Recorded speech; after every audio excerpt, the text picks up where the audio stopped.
Well, I was born in a very little town in West Virginia called Shady Spring about 46 years ago. And I grew up on a small farm down in West Virginia.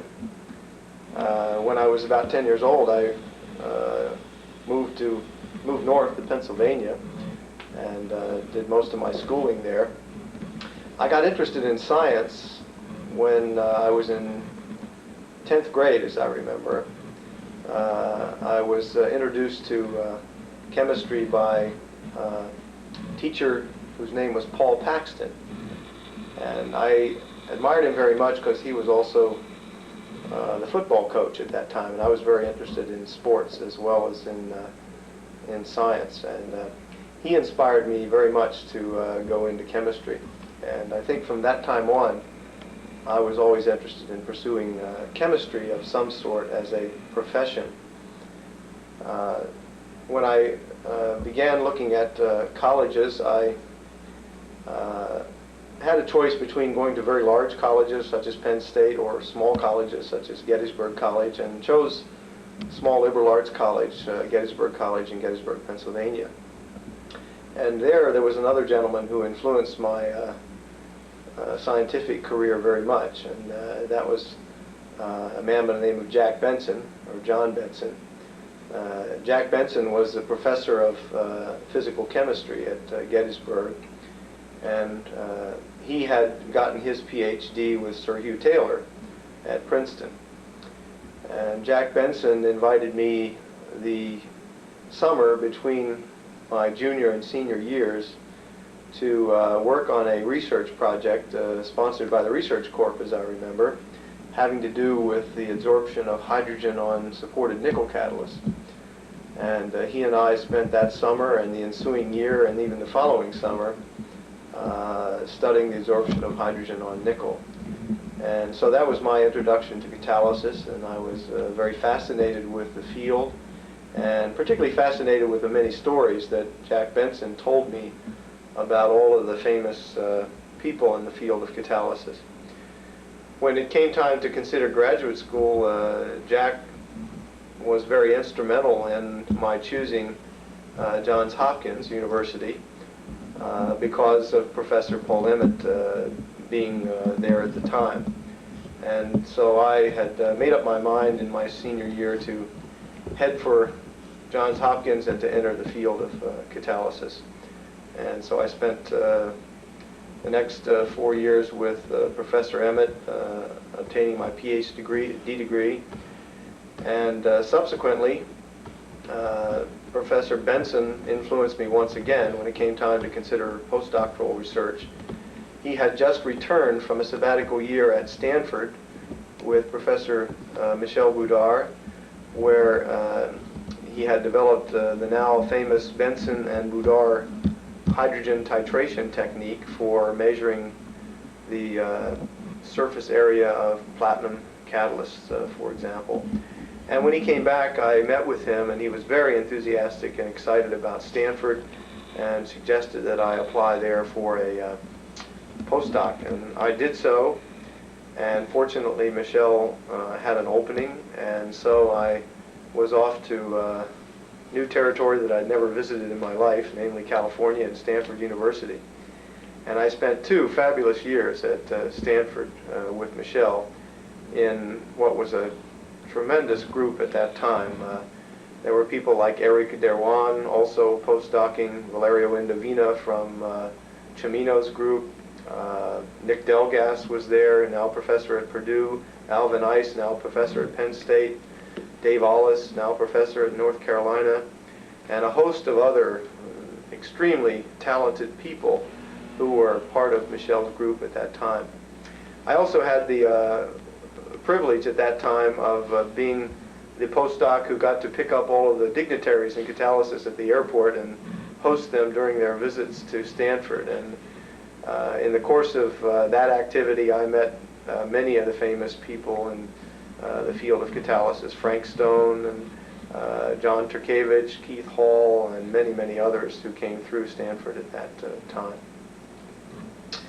After Stanford, I decided to take an industrial career, and I had the great fortune of joining John Sinfeld's group at Exxon at that time, and being able to continue to do work in the application of mass-spectrometry spectroscopy to the study of various types of catalysts, an activity that or a field that I had learned from Michel, and particularly from Nick Delgas, who was the student that I worked with at the time I was at Stanford.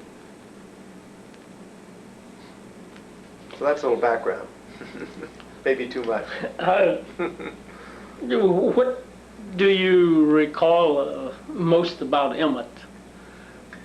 Well, at the time I worked with Emmett, it was not a particularly good time in his life.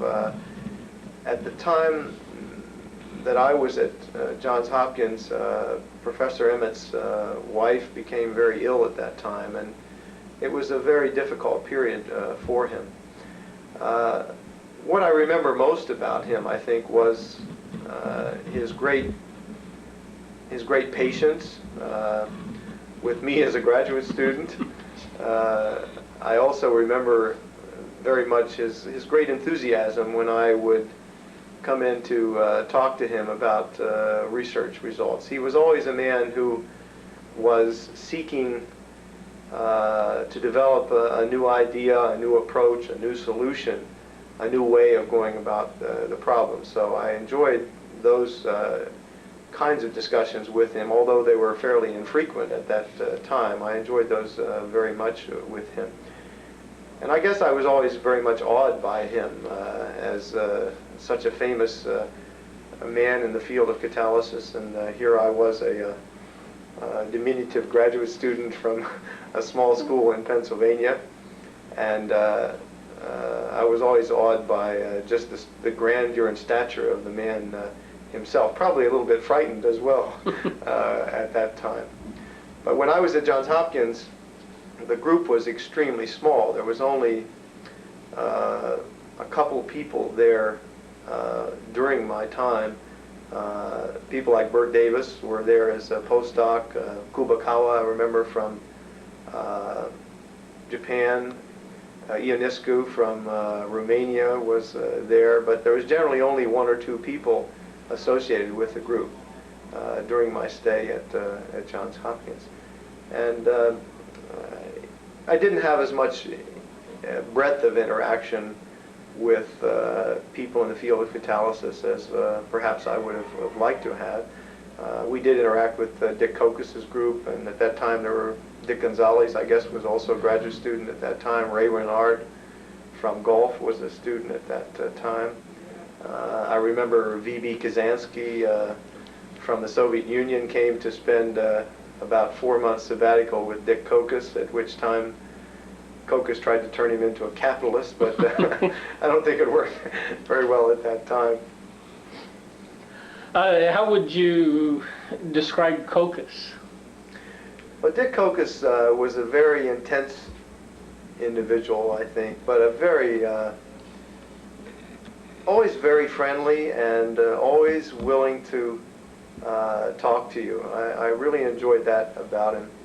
I don't think I can ever remember going to his office that he wasn't willing to say, you know, sit down and let's talk about what you're doing. And I found him to be a very thoughtful individual about research, very careful in his work, and asked very hard questions. I had many, many occasions where he really would ask some difficult questions, and he'd never let go. He was sort of like a bulldog. Once he got onto something that he felt you were a little bit fuzzy on, he wouldn't let go. He'd just keep pressing and pressing, and clearly he was trying to impress upon you that you needed to do a little bit more work and maybe read a little bit more before you understood what you were talking about. Now, was he on your committee also? Yeah, Dick Kokas was on my thesis committee as well. Yeah. And who else? Let's see, I had, of course, Emmett, and there were two people from outside the department, which was a requirement at Johns Hopkins. And I don't remember who they were. One was from physics, and one was from one of the other departments, but I don't recall who it was at that time. What do you remember most about Johns Hopkins University? Well, I guess at Johns Hopkins, I was there at a time when the theoreticians were kind of running the department. There were two people, Bob Parr and Klaus Rudenberg, I remember, and they occupied the top floor of the building, which was perhaps a recognition of their own feeling about their eminence at Johns Hopkins as well. And we did our work in Remsen Hall, which was a very old building, so I guess my view of what many graduate schools were like was somehow shaped by the ambiance of Remsen Hall. And when I got to Stanford, it was quite a different perspective, where everything was quite new and quite modern facilities. But I have fond memories of my days at Hopkins. I met a lot of very nice people in the field of catalysis who were there associated with them as postdocs or as students. We didn't have quite that many people who came through Johns Hopkins to give lectures in the field of catalysis. I think there was a greater emphasis on theoretical chemistry, organic chemistry at that particular time. Well, there was one there which might have prepared you for being a capitalist, and that was Gene Zeltman. Oh, yes. I remember Gene Zeltman very well. Did that influence you on leaving Exxon and going out on... No, I don't think so. I was always wondering how Gene Zeltman continued to be so successful as he moved along.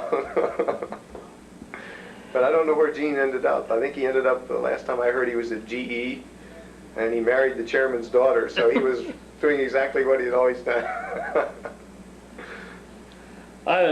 When you got to Stanford, where the group was larger and younger and more dynamic, how did this change you, or was it a big adjustment? Or?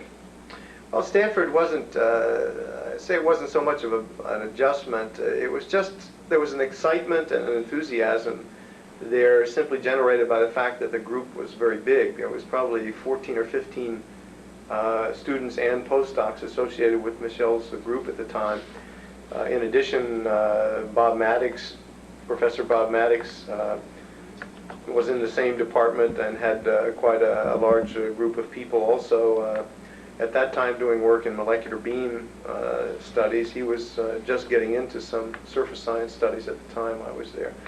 But Stanford was an exciting place in general, a very vibrant university and beautiful architecture, and you could enjoy doing science but also enjoy the outdoors as well very much at Stanford. And my wife at the time enrolled as a graduate student at Stanford, so we both could enjoy, in some ways it was like going back to college for the two of us. We were both going to school and both enjoying it very, very much. And I guess what I particularly enjoyed at Stanford was the constant flow of the famous people in the field of catalysis that came through there, because I don't think a month went by that we didn't have one or two of the well-known names in the field of catalysis come through Stanford. And so that period of time was a great education for me, and I enjoyed it thoroughly because of that. Michel was a very excellent person in terms of projects that he had, and he was always interested in, at that time, he was interested primarily in applying the new and in developing techniques to understanding the nature of catalysts, and so I was very much interested in that as well, and had the opportunity to work with Nick Delgas in developing the first applications of Mossbauer spectroscopy to studying solid catalysts, and primarily we looked at iron zeolites at that time. So that was a very enjoyable experience for me, learning a new technique, applying it for the first time to new materials and catalysis, and just being part of that whole activity. Well, when you were at Johns Hopkins, one time you got to substitute for Emmett at the Petieff Symposium. Oh, yes. How did that strike you? That was later called my baptism of fire, and I can assure you that's exactly what it was. It was towards the end of my graduate work there, and Professor, oh no, I guess it was more towards the middle. I don't remember exactly when, but Professor Emmett had been invited to the Apadiev centenary at Northwestern University, and he was going to give a lecture on acid catalysis in general and talk about some of my work as well as some of the other students at the present time who were there at that time. And he and Mrs. Emmett departed for Northwestern University, and in the morning I think it was, and sometime around the late afternoon I received a call from Pittsburgh, Pennsylvania, and Professor Emmett was in the hospital with his wife, who had become quite seriously ill. And he informed me, as I guess the senior graduate student at that time, that it was going to be my duty to go to Northwestern and give this lecture at the Apadiev meeting, where all the famous dignitaries in the field of catalysis would be giving lectures. Well, needless to say, I began shaking at that moment. It didn't stop until sometime the next day, but the next 24 hours or so were an incredible saga for me. I had to get on the plane that afternoon and fly to Pittsburgh, where Professor Emmett gave me his slides, which at that time were these big 4x4 glass slides, as I remember, and I had a case of these things. And I then hopped on the plane from Pittsburgh to Northwestern, and I got there about 8 o'clock in the evening, as I remember. And something that few people know is that my old mentor from Gettysburg, Jack Benson, was at this meeting as well.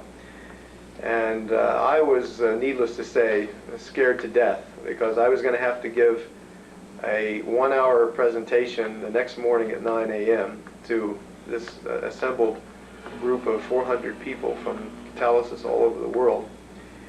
And so I went to see Jack Benson, and he said, well, let's sit down and plan your talk. And during the next about 8 hours till almost 5 a.m., Jack Benson consumed about a half a quart of bourbon, which I probably should have consumed, while helping me plan my talk. We had to choose out of this set of slides the ones that were relevant to my own work and try to make a presentation out of it. And the next morning, after maybe an hour's sleep, I think that's about all I was able to get. I was so nervous. I was standing on the side of this stage, and it was literally a huge stage in a huge auditorium, standing in the wings watching Sir Eric Radiel, one of the famous people in catalysis, introduce this unknown from Johns Hopkins. And so I made my way onto the platform and somehow managed to get through a presentation and even answer a few questions on the presentation. So that was truly my baptism of fire. I remember one very funny thing that happened during the question period. A gentleman in the back raised his hand to ask a question, and when I pointed it out, I pointed to him. He asked me if I had any methane in the product. And I couldn't quite understand what he was saying, and so I asked him again, and he finally said, "Did you have any methane in your product?" I think that was Professor J.J. Roney, as I remember, from Belfast, who asked that question. So that was my introduction to some of the people from the UK, the other side of the world.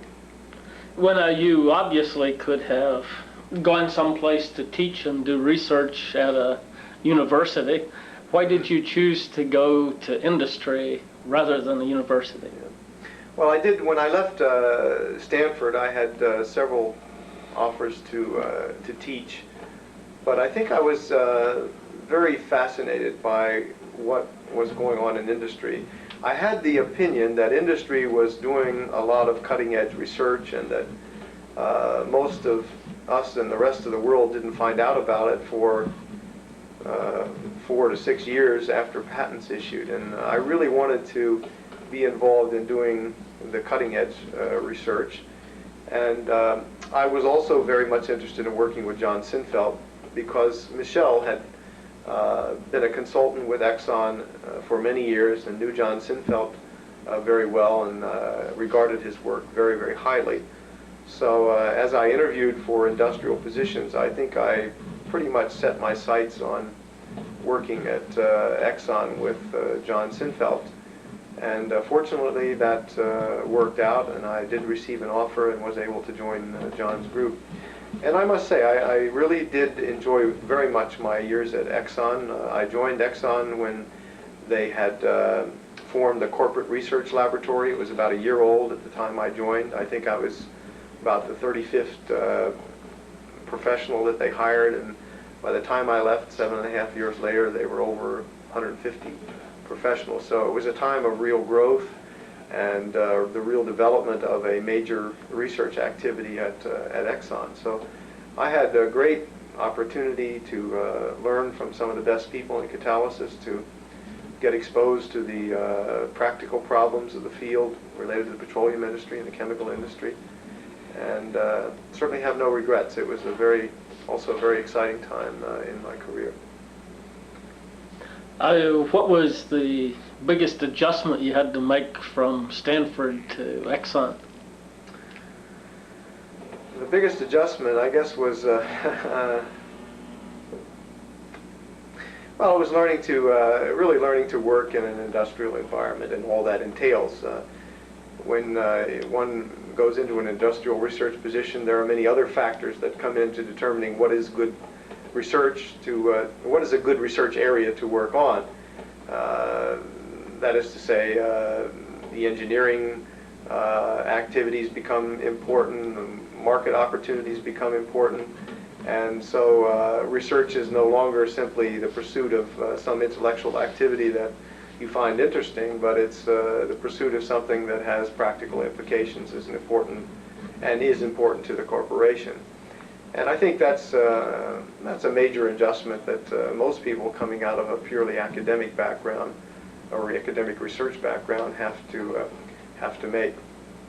Also, I think the other adjustment was just the whole competitive nature of industry. One begins to look at research a little differently in that kind of a situation than you do in a university, where I think things are more relaxed in that sense, and there's more of a feeling of teamwork. To some extent at Exxon, it was a much more competitive atmosphere, and that took some adjustment. Well, we can't get through this without at least covering some aspects of sports. Sports. Yes. I remember at Johns Hopkins you were active in at least one area that left you skinned up frequently. Right. Well, I enjoyed playing lacrosse very much. Of course, Johns Hopkins was the center of lacrosse probably in the United States, and has been for a long time. They're perennial participants in NCAA finals, it seems, in lacrosse. I had learned to play lacrosse as an undergraduate at Gettysburg College, believe it or not, and continued to play at Hopkins in the intramural program, which was a lot of fun. And also, even at Stanford, I played on something called the Palo Alto Lacrosse Club, which were primarily Easterners transplanted to the West Coast, and we got to play Stanford and a number of other clubs up and down the West Coast, so that was a lot of fun. Well, what was it that induced you to leave the U.S. largest company, or one of them, and come to what has to be close to one of the smallest at that time? Mm-hmm. Well, when I joined Catalytica, there were only 3 people at that time in the offices, and that was Jim Cusimano and Ricardo Levy and Ralph Della Betta. And as you know, Ricardo, Jim, and Michelle had founded the company in 1974.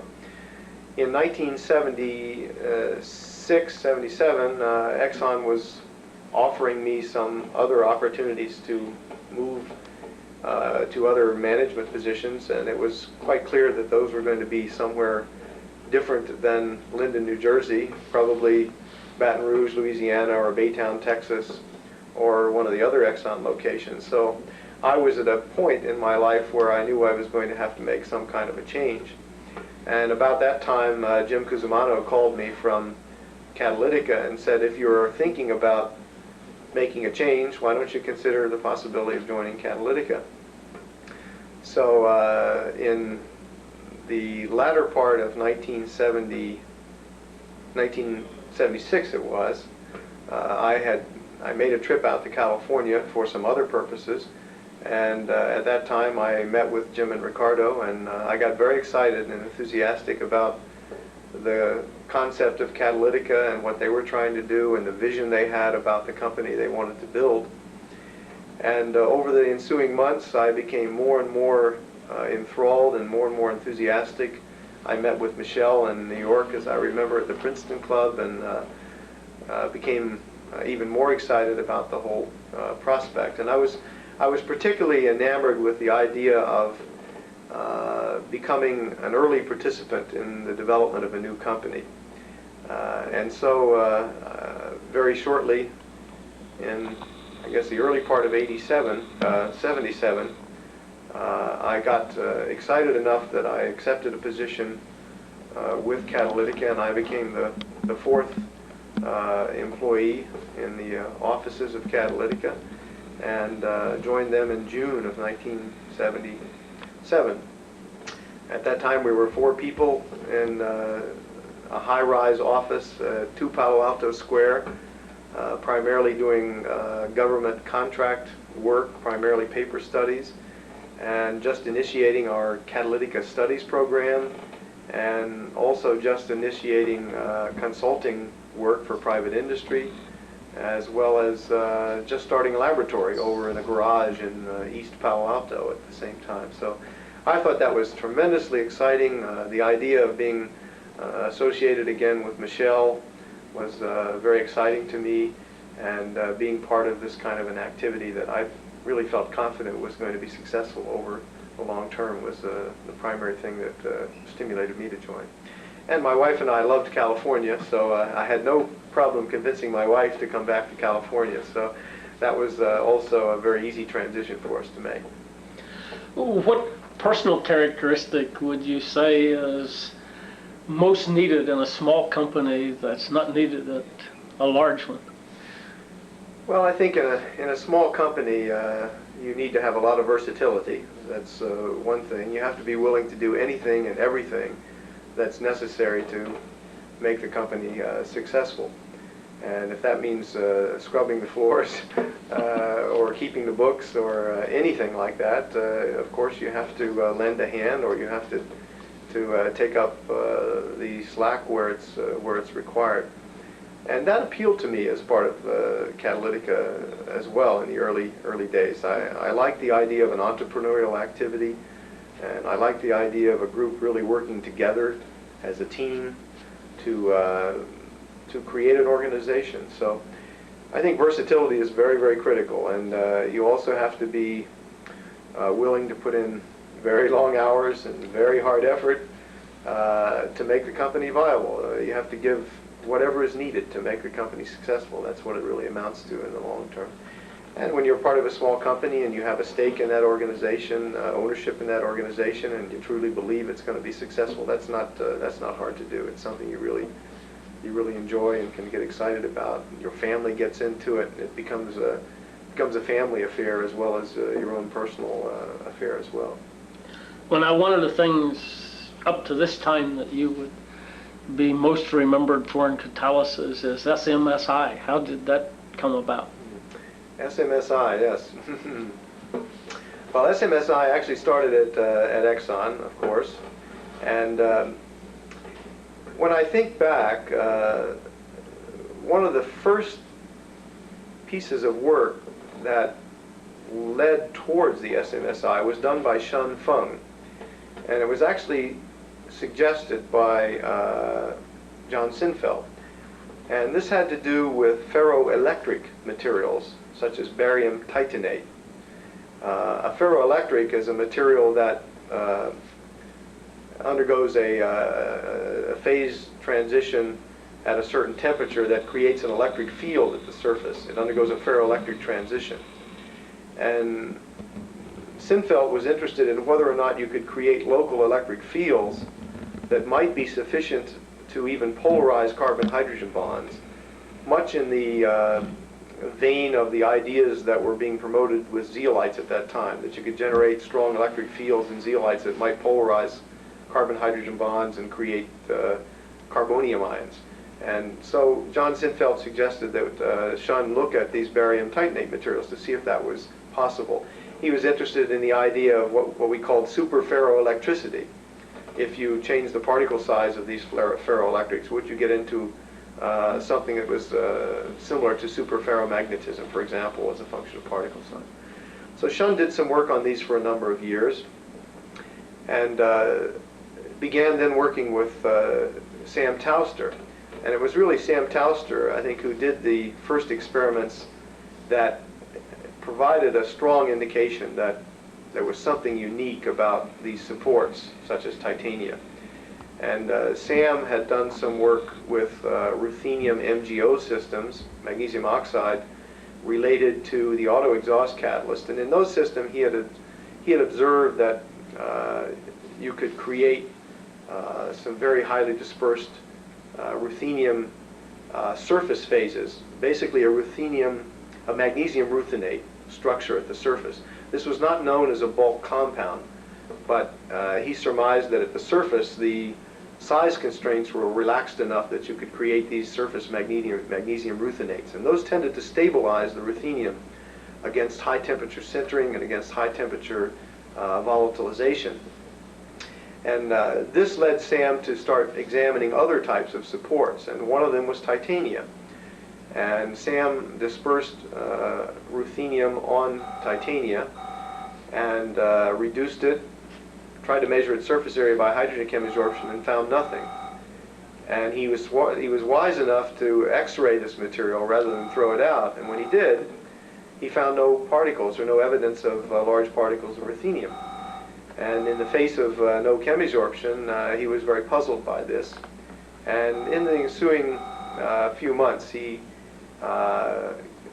did additional work on electron microscopy, other approaches where we could look directly at the particles, and he recognized that the particles of ruthenium were very small, and that's why you didn't see them in the X-ray, but they didn't chemisorb hydrogen.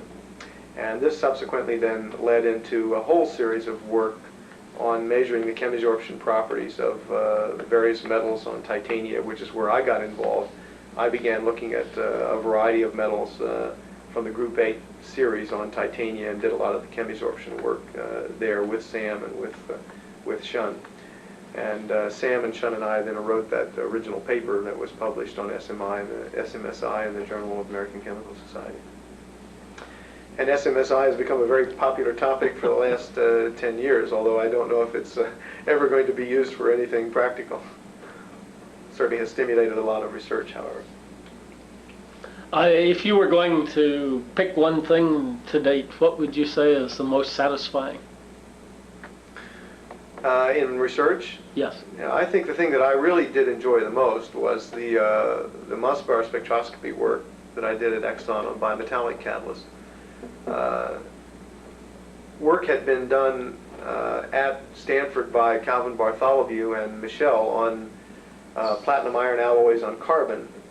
But I think the general belief at that time had been that on oxide supports it was unlikely that you'd form some of these alloy structures. And so I began looking at evidence for forming bimetallic catalysts on various oxide supports. And I think a lot of that Mossbauer work was very, very exciting and did demonstrate the possibility of forming bimetallic clusters, which were a very popular area of study at that time as a result of John Sinfeld's work in supported metal catalysts. So that was a very satisfying thing overall for me.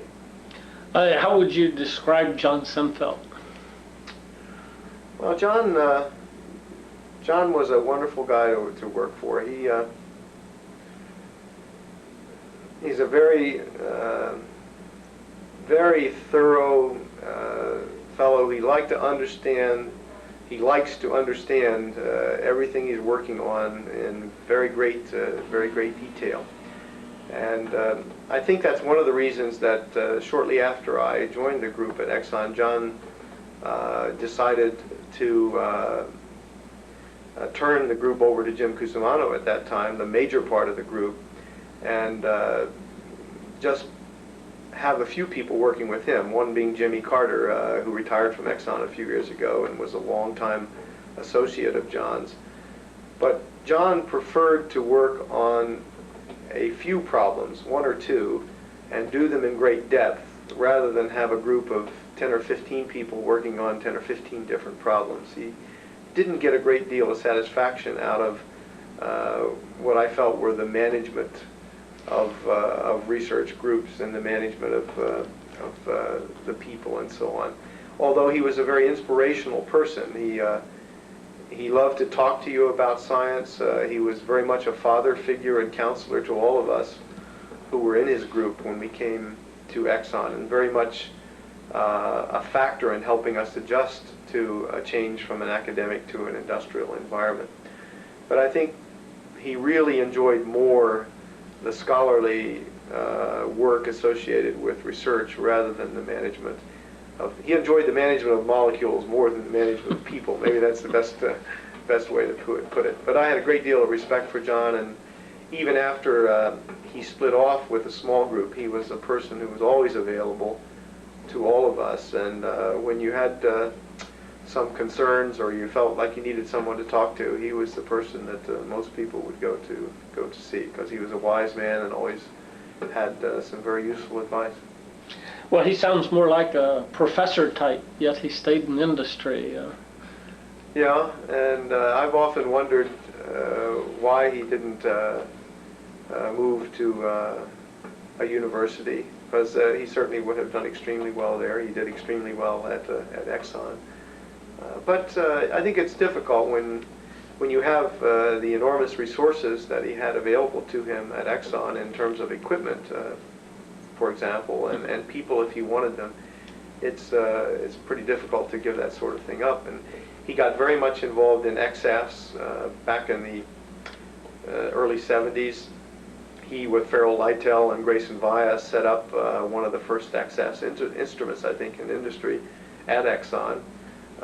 It was a very, very slow instrument, took a long time to accumulate data, but John got into that very early because he recognized that XFs was one way to look directly at the structure of small particles, bimetallic clusters. And one of the things John always liked was techniques that allowed you to actually see the particles themselves, microscopies and things of that sort.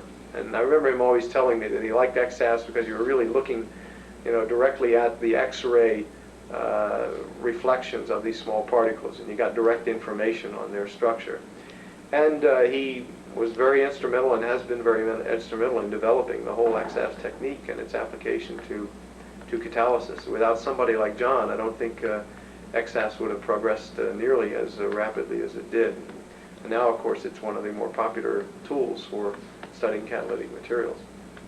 Well, you had the good fortune to even do research as an undergraduate. Yes. How did that impact you, and how did you interact with your professor there? Well, as an undergraduate, I worked with Jack Benson, and Jack Benson was just a wonderful person. I can't say enough about him. He was like a personal teacher to me during the 1 year and 2 summers that I spent with him. He taught me in the truest sense. When we started this research project on nickel, hydrogen absorption on nickel, we had to start by building our own adsorption apparatus. So I learned glass blowing from him as an undergraduate. We built our own GCs. we built a lot of equipment because we didn't have very much money. I think we had $2,000 grant from Research Corporation. I made all of my own catalysts, and after I made them, I had to develop all the analytical procedures to get the analysis of all the catalysts as well. And I remember we were working on nickel Kieselguhr catalysts, and I had the toughest time trying to analyze the nickel content of these things. And as I remember, we were trying to do it by a technique that used nickel acetyl acetonate, and I could never get reproducible results. And he wouldn't tell me how to do it. He just made me keep searching. And finally, I developed an electrochemical plating technique, which turned out to give very, very good and very reproducible results. But he made me keep searching and keep trying. And once we got all the catalysts made and the apparatus built, then we went through studies of the hydrogen adsorption on nickel, and we studied propylene adsorption on nickel, even studied vinyl chloride adsorption on nickel. And now knowing what vinyl chloride does to you, I know that I pumped it out into our lab quite a few times, and all I can hope is that there's no long-term effects of vinyl chloride. So that was truly a very inspirational period for me, and I learned a lot of catalysis, and I really became convinced that that was the field I wanted to work in as a result of Jack Benson. Now, he worked with Taylor. How would you describe Benson? Was he one of Taylor's students? Oh, he was certainly a student of Taylor's. He was there at the time when a lot of the well-known names were there. He was there at the time. Michel Boudard was there. Tamaro, I think, was also there at the time, and many of those well-known people who worked with Taylor in the 50s, in the early 50s. And he used to tell me some great stories about the people there at the time. There was a fellow by the name of Ali there at that time. I've never heard of this gentleman since, but Jack told me a story that Ali had an adsorption apparatus, and he was very proud of this apparatus and wanted to keep it clean and everything else. And one night he told me that they played a joke on Ali. They went in and cut the end of his glass manifold off and put a dead mouse inside and sealed it back up. And being good glass blowers, they sealed it up so it didn't look like it had ever been cut. And he said this created quite a stir the next morning when Ali came in to continue his absorption studies to find a dead mouse inside of his vacuum system. So I guess they had some good times back then, as well as doing some serious study. Did he ever describe Taylor to you, or? Oh yeah, he described Taylor to me many times, and I got the feeling that Sir Hugh was not a gentleman of necessarily great warmth to his graduate students. Jack used to tell me that Sir Hugh would give you a certain amount of time in his office, and when that time was up, he would simply go back to his work, and if you still had something to say, that was too bad. He would ignore you, and you would soon get the message that it was time for you to leave. So I got the impression that Sir Hugh ran a very tight ship. But clearly he had a great respect for Sir Hugh, and in subsequent years when Jack Benson became professor of chemistry and head of the department at Dickinson University in Carlisle, he was instrumental in bringing Sir Hugh there for a honorary award as well. So he had certainly a great deal of respect for Sir Hugh. What has been your most frustrating thing in catalysis up to this point? Oh my. All the experiments that didn't work.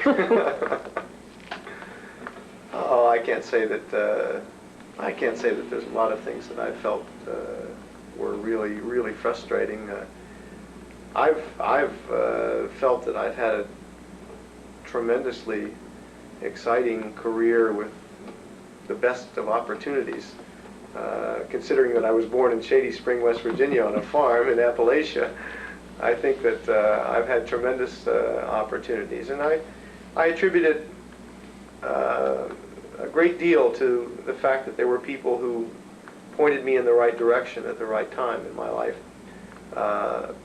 Jack Benson pointing me to Paul Emmett and Johns Hopkins, pointing me to Michel Boudard, where I did a postdoc, and Michel pointing me to John Sinfelt, and at Exxon I met Jim Cusimano and Ricardo, and also, of course, Michel. My continued association with Michel led me to Catalytica. So if you have the good fortune to have people who are good mentors and you take their advice, things can often work out very well for you. So I feel I've been extremely fortunate, and I can't say that I've felt very frustrated with the field of catalysis. I think the field of catalysis, it always fascinated me when I was a graduate student, because there seemed to be such a small community of people in the field, all of whom knew each other very well, and there were all of these wonderful characters, if you like, in the field,